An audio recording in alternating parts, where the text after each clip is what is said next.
with this week's roll call for January 30th, 2022. This is where we honor fallen LEOs or U.S. military members.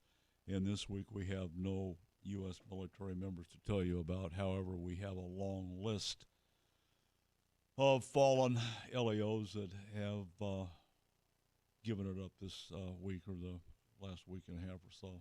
So we're going to start off with Detective Jason Rivera and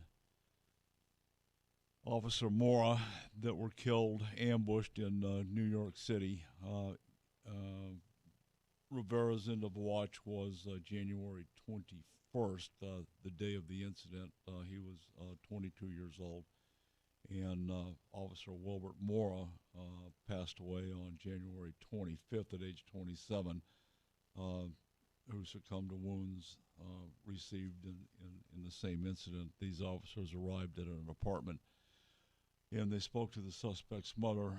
Detective Rivera Mora went to the rear of the apartment to interview the subject, while a third officer stayed with the mother as the officers approached the door to the bedroom where the suspect was.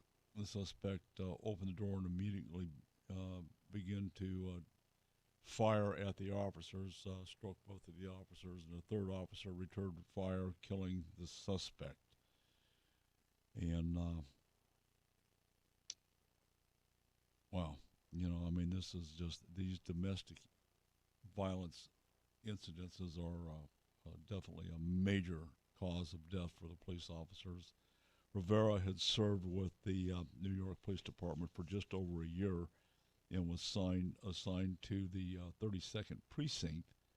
He was posthumously promoted to the rank of Detective First Grade, survived by his wife of 3 months.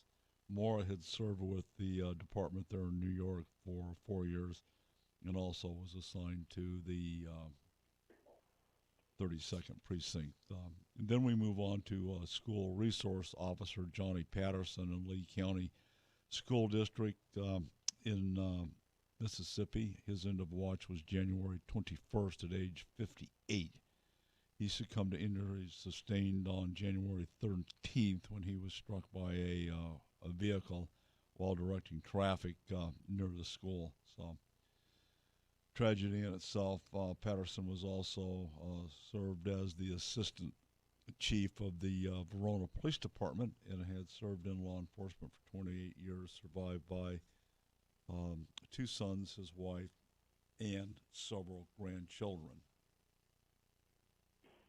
And as we move on to Police Officer Tyler Leahan, Elk Grove Police Department, this is another one out of Elk Grove, California. We had one not too long ago. End of watch was January 21st at age 44. Say again.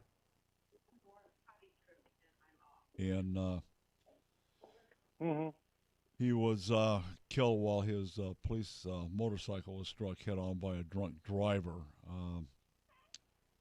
He had served in the United States Air Force and had served with the Elk Grove Police Department for 6 years. Previously served in the Citrus Heights Police Department for 4 years and the Galt Police Department for 2 years, survived by his wife, who is an officer with the Sacramento Police Department, and their 2 children. Moving down the line, Special Agent Anthony Salas, Texas Department of Public Safety, Criminal Investigations Division. His end of watch was January 22nd at age 37. Salas was killed in an accident near Eagle Pass, Texas, while conducting joint tactical operations with the Border Patrol, or what they call the BORTAC unit.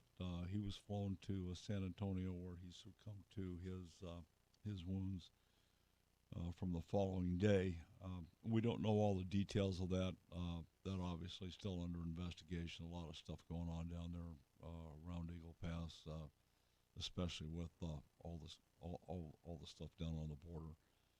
Salas was a U.S. Marine Corps veteran, served with Texas DPS for 9 years, and was assigned to the Special Operations Group. Very commendable. Moving on, Corporal Charles Galloway, Harris County Constable's Office, precinct number 5 in Texas. End of watch was January 23rd at age 47. He was shot and killed while conducting a traffic stop. The driver of the vehicle that he stopped exited the vehicle in open fire on Galloway, killing him at the scene. The suspect has been charged with capital murder. 2 of his relatives have also been charged with tampering with evidence. Galloway had served with the Harris County Constable's Office, Precinct 5, for 12 years. He had previously served with the Texas Department of Criminal Justice, survived by his daughter and sisters. And finally, Sergeant Ramon Gutierrez, Harris County Sheriff's Office in Texas. Texas has really been, having a rash of fallen officers. End of watch was January 24th at age 45. Gutierrez was struck and killed by a drunk driver on the highway. He was providing an escort for a permitted heavy load and was directing traffic while blocking an exit ramp.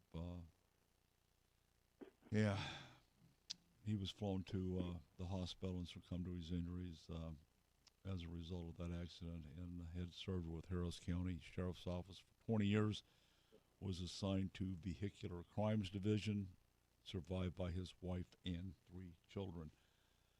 That said, I want to leave you with a thought. The attack on our law enforcement officers has certainly escalated by means of ambush and receiving fire.